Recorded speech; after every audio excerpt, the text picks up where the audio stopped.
Hey guys, and welcome back to another video. Dad, listen, preview for the Hull City game on Sunday, back-to-back games Thursday, Sunday. We'll go across onto the Burnley game first, another 0-0 draw. What are you thinking? Well, first and foremost, need to be really serious temporarily. It's not like me. Listen, It is not like you. Listen, last night's game was atrocious, I agree. Right, but now is the time for calm, cool heads. Remember where we were after the Steve Bruce era? Look what Carlos done. Lifted the mood, got us in it together, turned around results. The very least we can do as loyal supporters, in my humble opinion, is to back him. It's the very least we can do. I think it's horrendous in my eyes. The slightest bit of trouble, let's get rid of Carlos. Well, let me tell you, there is one thing certain being a football manager, you're going to get the sack. Or you're going to leave of your own accord. So we've been blowing smoke up people's backside, saying he's the best thing since sliced bread. Now's the time to show it. Talk is cheap. We, and along with thousands of other Albion fans across the country, right, make the effort to go to away games. I know some people can't, right. It's not guaranteed that we're going to get any results, but one thing in life that you can do is be honest, genuine, and support people. I love the Albion and I love King Carlos, and he's got us where he is, and I'm furious that people are having a go at him. So show your colours, kid, and tell me what you told me last night. Last night? Yeah, last night, every week? Yeah. Oh, alright, I'll be honest. Look at that, I'll be honest, I think we were sat there, this was Monday night by the way, this is way before this Burnley game. I know I'm lost with all the bloody changes. I said to him, what would you do, say if you were to draw against Burnley or lose Burnley and get hammered by Hull? And you're thinking to yourself at that point, is there a question of him going? That's what I was saying to you.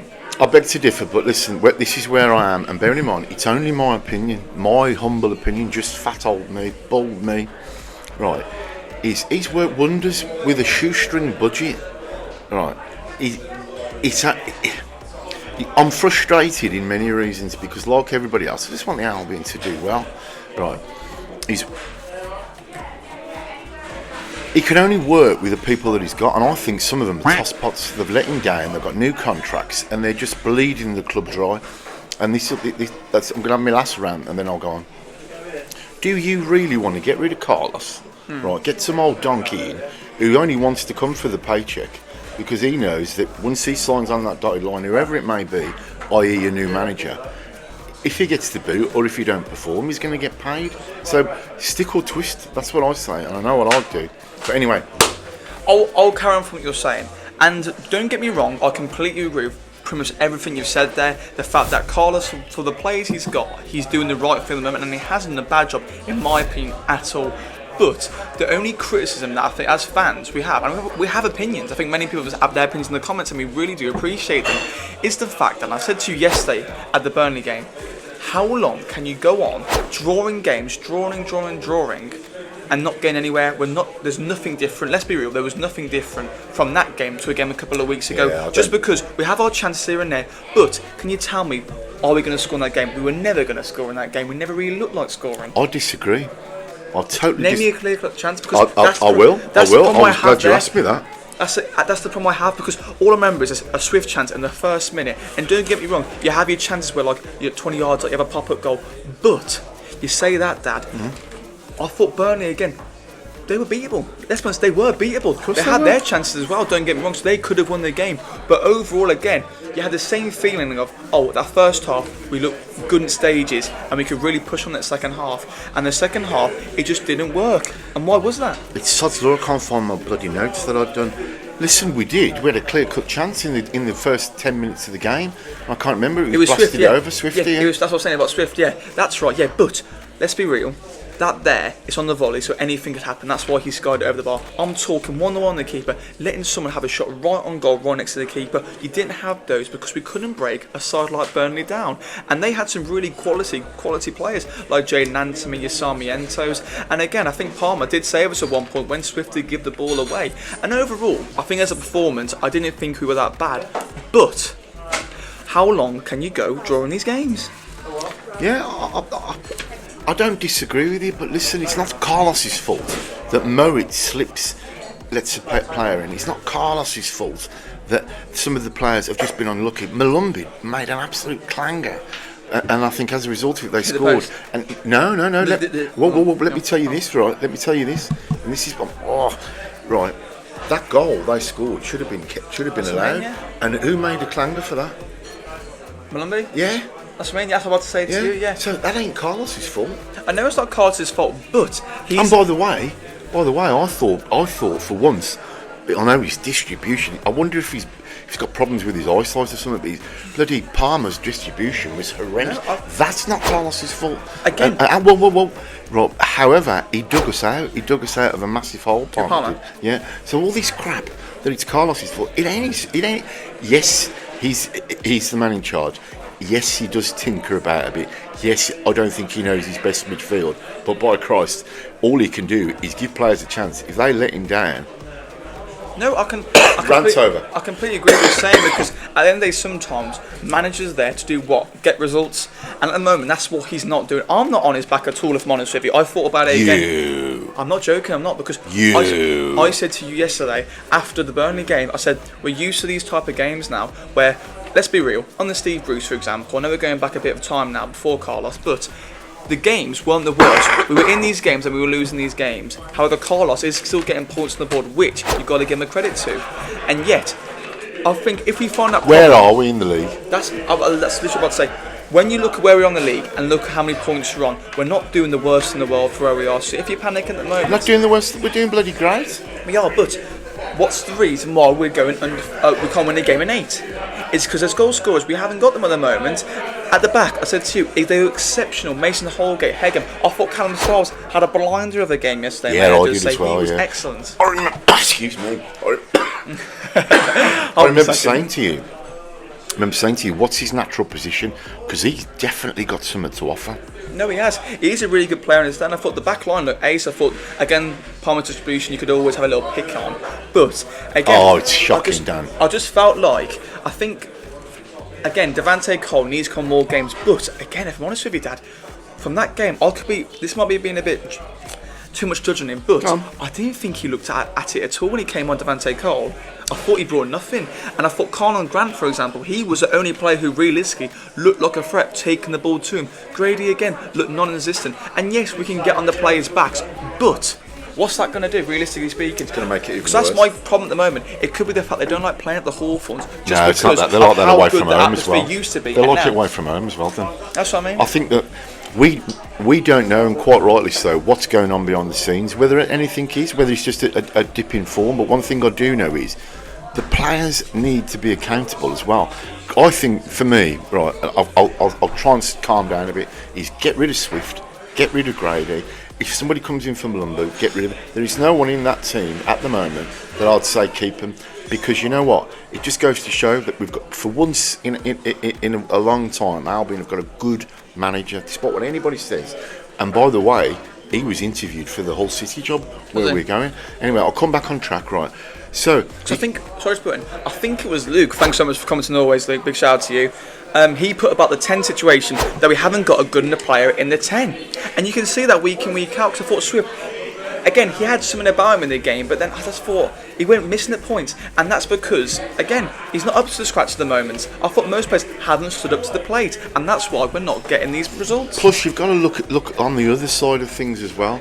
I feel terrible saying it, but DK has been a huge disappointment. I know it's not his fault, right? But where have you got a manager, right, who's got a marquee signing who ain't played? And as for Devante Cole, he's not for us. No. I'll tell you why. Because where did we get him from? Barnsley. So what does that tell you? So how can we expect... That's no disrespect to Barnsley, by the way. No, I'm not being rude. I'm just saying, right, if Barnsley have let him go, right, there must be some reason why they've let him go, because he's a good player, but I just think he lacks... He lacks something, doesn't he? Yeah, it just doesn't command for a centre forward. He doesn't command up there. When a ball comes over, I think he ain't going to get that, and his body language suggests that he ain't. I was going to mention to you as well, because I think I said this many times in the game. I don't know if you notice it, guys, but I feel like you can see what they're doing in training. I said to you, I felt like what they said to the players was in midfield, get Moa, or when Ratic came on, to come to the ball, command that midfield, sway about a bit, Malumbi drift over to the side, create another option on the wing, which they were doubling down, I noticed. And then the problem I had overall that as a team is, don't get me wrong, I thought Mason Holgate's balls over the top are perfect at points. Yeah. But that second half, because they were working a few number of times. He went overboard at times. Listen, that's where, in my opinion, with the Mason Holgate ball over the top, which you know he's got in the locker, we kept going straight to him and relying on the ball over the top. And that's when that second half, we weren't as much as a threat, just because Burnley had got used to exactly what was going to happen. Yeah, like, you know something, now I've calmed down. I do agree with you. And I think that, and this is where I do dig Carlos out, is I get so frustrated when we get the ball, we look in a good position, instead of shooting we'll knock it back, and then instead of shooting we'll knock it back, and by the time we've tried to have a shot we've lost momentum. I just do not know for the life of me what Carlos is saying to him. Listen, right, we can all be football managers at 5 o'clock or whatever, right, but we're not, and I'm not, and I wouldn't be able to because I couldn't hack it. But why on earth don't you shoot? Again, they must be told something in training, but again, you don't have a Christmas cracker given to you and not pull it. You're not wrong there, yes, I completely agree. But again, they must be told something in training, because again, we did get caught on a number of occasions on the counter attack when we had a pop and it got deflected, and then 4 on 3. That's what I'm guessing the worry is at the moment with West Brom, just because, let's be real, there was times in the game a long ball goes forward and there's points. I know I shouldn't say it, but Hegeman and Mason Holgate, don't get me wrong, both had a great game, got a clean sheet. They both look worried, because soon that ball's going over the top, they're worried someone's going to be on their back running to chase them. And you know what, this is why I'm getting so annoyed, well not annoyed, frustrated, is Maja, right, he's peaked too soon this season. I know Joel quite rightly quotes famine or feast. We're famine at the moment because he doesn't, I know he's capable of scoring, but I question him. His positioning is horrendous. I looked yesterday when the ball came over to him. It's almost if he didn't got it. Anyway, no, I'll tell you what you agree. Should we move on to Hull? We'll move on to Hull, but guys, make sure to put in the comment section down below as always what were your thoughts on the game, because again I think it's up there for debate. That first half I thought we were exceptional at points, but we did struggle on that second half. Yeah, I know. Now coming on to Hull, right, they're not too dissimilar from us. And if their fans have their way, their manager Tim Walter, they want him out. Yeah. There's a suggestion, right, that he may not even be travelling to the game. Oh wow! Because they want him out. I know he's a bit up and down this season. I think when they got their win at Stoke, that put him more into the spotlight of being a good manager. However, it's always going to be a bit more pressure, especially when Liam Rosenir did really well last season. Yeah, I can understand, and they've got a valid point as well, haven't they? Again, sorry to butt in, they've twisted, haven't they? That if they'd have stuck with him. And I think they've brought in some decent signs this season. I think I said to you earlier, Bellumi, I think he's a brilliant player who realistically is going to be their main man on the right-hand side, left-hand side, just because of his raw pace, and he can put a good ball into the box. And I think I'll go on to again, Yao Pedro, not the one from Watford, the older version. I got mixed up with him. The older version, who is a really good striker. I think he got his first goal for Hull the other day. And again, he's another man we've got to watch out for, because they can score goals. And at home, I think from the greatest form, but when MK Stadium is rocking, you know you're going to be in trouble, because we never really get results there. I know, and you know what else concerns me? Is Hull don't just rely on one person to score the goals. There's at least 4 or 5 different players who have scored. Now, bear in mind, right, they've had a great away win at Stoke, winning 3-1. That's right. They've had a great win at QPR, winning Stoke, winning 3-1 again. So, listen, fantastic home win against Cardiff, winning 4-1 at home. So, but although that was back in September, so we've got to be on our guard, right? However, this is what it makes for a fascinating game in my eyes, is because, right, fans' reaction after the away game when they got turned over, right, was apparently horrific. They were banging for blood, because they made a 400-mile round trip to Oxford and they got turned over. And anyway, so it's going to be interesting. Their home fans could help us, because if they start booing early on and you don't know what you're doing and all this business, we could capitalise on that. And if we get an early goal, which it's like getting an early Christmas present from Santa, if we get an early goal, I think we will absolutely poleaxe them. But it's a big if. Would you say though, because in my opinion, I think it's up there for debate, guys. Would you say the pressure is really on the players at the moment? Because I feel like at points you can see it is. No, it's not. Oh, sorry. Go on. Say that again. Is the pressure on the players at the moment? Albion players. Yeah. In what respect? The fact that we're not picking up results. You ask a good question because I think it's more on Carlos than the players. Well, yes, because I haven't heard anybody moan about all the players. well, that's what again. I think you've got to blame them as well as Carlos because again, Carlos ain't changing it up. The results aren't changing. So what's going to change first? I think a bit of confidence, a bit of luck, and fine margins, and I think we'll turn the corner. It's all right. I've made copious amounts of notes, but I can't bloody find what I wanted to. Yeah, John Wainwright makes an absolute point, right, and I couldn't have summed it up any better. So, John, thank you, and there's a point waiting for you when we do meet up. Carlos has got the impossible task, and he classes right resident players such as Wallace, Swift, Bartley, and Ajayi that are bang average, and against the lone players, and I think he's hit the nail on the head. He's saying, look, our resident players do not have the same skill set as our lone players who outshine them. So the team misreading one another. And it just encapsulates where we are. Grady, we all know that it's not been the same since Bilic left. And listen, you'll have to read it for yourselves because we'll run out of time otherwise. The scenario that John puts is Albion are like a knackered car. And I totally agree with you. He's that Carlos got no money, he's got this car, he's trying to put a new wheel on, he might even need a new engine, and he's going to these scrapyards getting them for nothing. So thank you, John, that sums it up very well. I do think that Hull City, right, like you say, I can't remember. I remember going to Hull City one game. Steve Bruce was in charge, and it was Taylor Hitman. No, and it come out on the coach that the players. That was a game of Taylor Hitman. Sorry, right. So it's going to be really interesting. That's right, because the players did not the criticism from the fans that they really struggled for it. Yeah. And if that's true still, that might be why they're being affected. You don't know. But they shouldn't really. So let's come back to it then. So we know, like Albion, Hull can't convert the chances. We know that the fans are not behind the manager. We also know that their star player, right, there's one of them is serving a drugs ban. One of them is out injured. Just happens to be that they're Liam Miller's out for us this season. Really good player. However, like you said earlier, we've got Pedro in the and what's his name? Zambano. Yeah, that's the one. Yeah, Zambriano. He's the one who's been out on the drugs. He's been caught out apparently. Again, I'm not a person to know in the No Hall fans. If you are watching what's happened there, but I'm just looking at my notes there. You've got Simmons. Who's out for the season? It's Miller, isn't it? Is it Miller? Yeah, Miller. And then you've got Simmons. But listen, right, anything can happen tomorrow. Trouble is, every game is different. It's there to be won. But I tell you, mate, there's been some freakish results in the Championship. So why can't we be one of them? Millwall seem to be one of them. Do you remember that debate, or as you would put it? Well, I would put an argument that we were arguing about various managers. I mean, bloody hell. I know we shouldn't, but does Mark Robbins deserve the sack? Not for me at all. I think it's where they are on the table. I think they keep doing the same thing at the start of the season. They're not starting off well, and because of that, they are at the bottom of the table.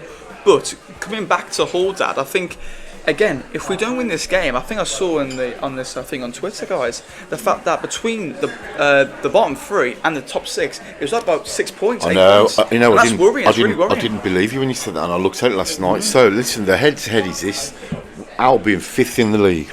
Right, we've got Hull City 18th in the league. We've won 5, we've lost 2, we've drawn 7, goals for 14, and the goals against -8. Hull City 15 points they've got, -3 goal difference. They've won 3, they've lost 5, and the goals aren't very good for them. So it makes for an interesting game. On paper, we should trounce them. Score prediction then? My score prediction will be 4-1 Albion. Really? Now, I've got to be careful here because against Burnley, I said it was 1-1 in the prediction. I listened to Scott Parker and I listened to that Burnley fan that we interviewed, thinking, you know what, I'm going to change my prediction. Scotty Parker's doing what you do and he talks out of his arse. Oh, yeah. Is this, look, sorry for the language, is this, my head and my heart, two different things. My heart's saying 4-1, my head's saying 0-0. My honest opinion is it's going to be a 1-1 draw. I just don't think we're going to get into it again against this Hull side. I think again there's something missing at the moment. I think we do need something like an international. But what happens then? Like you said, what happens if we do draw? Again, you do question Carlos. Again, I don't want to question him, but you can't keep drawing games like this because if you're going to draw the rest of the games this season, we're going to be down the bottom. I know. For the first time ever, you are questioning him, aren't you? I am, but I'm going to put this out to our loyal readers because I think we might have run out of time because I've got that many notes about the comments that fans have made. Okay, imagine this then. You've got an hour in front of Carlos. What would you say to him? You can't go in there effing and jeffing. So Carlos... I would say to hang on. So Carlos, because I'm really serious about this. It's Friday night and I should be on the... Anyway. PL double S, anyway, listen. Right. You know what No, because I'm just going to forget. So, right, you've got an hour with Carlos. You can't go in there effing and jeffing. You can't do all this business. Carlos is right. I've heard you've been slagging me off, Dan. Come and sit down and have a cup of tea. What would you say to him? I would say to him, in my opinion, Carlos, why aren't we scoring goals? Is it because of how we're playing, or would you say it's because of how the players are playing at the moment, just because of the style we're playing? And if it's because of how we're playing, we're not scoring goals, why don't we change it up for one game? What else would you say? You can't just say that. Well, I'd say going forward, what is your plan to change things up? Say we've got injuries, how do you change it in midfield, for example? We can't always go 4-4-3-3. I feel like sometimes it's better to go maybe 4-4-2, change it up a bit. And the fact is, some players might be given a different option just because on the wings, I just feel like at the moment, Tom Fellow's been found out, and I think Mikey Johnson's been found out. Is it better to go a bit more closer and a bit more narrow? Maybe even 5 at the back by doing left wing back, right wing back, and doing something like Furlong bombing down the right wing, and something like someone else going down the left wing. I think that is well said, alright. And so just one more. One more question. I mean, we're running out of time, but you've got another question because you've got an hour with him because he said he's read your vlog and said, I'll tell you what, I'm having that jumped up twat, knocking me off my perch. So one more question then you've got for him. So you've gone through the scoring thing, you've gone through the formation. What else were you going to say? Come on, don't lose your bottle. He's sat there in front of you. The only thing I would say is your aim to make the football entertain, or don't you care? Just want to get the results in. Oh, give us another one now. You're on rolling. No. He's there in front of you. I've said three. Taken the time out. Guys, you can have fun in the comment section. Ask me the same question. Go on. I was going to ask you the same question. So, Carlos, thanks for spending some time. Listen, do us a favour, will you? Can you put these myths to bed, right? Are you overtraining the players? Have you turned training into being like regimented and players aren't looking forward to it? Is the camp positive anymore? Well, you had your chance and you haven't said it. And I would say this, Carlos. Look, are you struggling? Are you struggling to pick your best team? Right, a player's letting you down. Is something gone on in the club? I.e., your mucker's left and he's gone to pick up the mega bucks in Saudi. Carlos, with all the stuff that's going on and your limited budget and the knackered car scenario. And I'll have to explain that really in detail to him, I know that. I'd say, listen, it stops you going to another club, mate. Yeah, exactly. And, Carlos, thank you for what you've done so far. You've got my backing. He'll throw you under the bus. But listen, Carlos, do you think it's time to pay up DK's contract and free the club of much-needed resource? Also, Carlos, how far away are you really from accepting the bid from Everton for 10 million cash in the bank? And the last one, mate, last one for you. I love you. Do us a favour. Can you somehow tell them players to, if they see the goal, just belt it? Because as fans, there's nothing more frustrating. Do you feel the same way, Carlos? Now, I could go on and on and on, and I'd love to, right? I'm going to throw it out to our lovely viewers because you know something, they've spent time, and I'll tell you, I love it when you really do appreciate and some of the length of the comments are fabulous. So if you can keep it clean and don't go off on rants, you've got 5 questions to ask Carlos. What are they? And I'll tell you what, I'll surprise you. So if you give me 5 questions, sensible questions, that if you had an audience with Carlos on your own and you've got the comfortable confidence to ask him, what would it be? Because lads, lassies, guys, girls, we're Albion, we're still in the bonded mix. by belief, we're in the mix. The Lords are. Shepherd. And I'll tell you what, let's all go to Hull. Remembrance Sunday as well. Blind Dave Ely last night. Oh, I could have cried. I know. But and the good moment that was. Yeah, and the people coming down from the roof. Yeah, you know what? didn't have my glasses on. I thought it was squirrel jumping down. Anyway, listen, Guys. before I go, Go on. one massive positive for me last night, and I hope he doesn't mind me saying it, was seeing Suit, aka Neil. Mate, you nearly made me cry, but that was a good thing for me last night, making sure he's all right, because he's struggling. But listen, what time is it? Guys, thank you so much for watching. As always, make sure to like and subscribe if you can, and comment. It's showtime.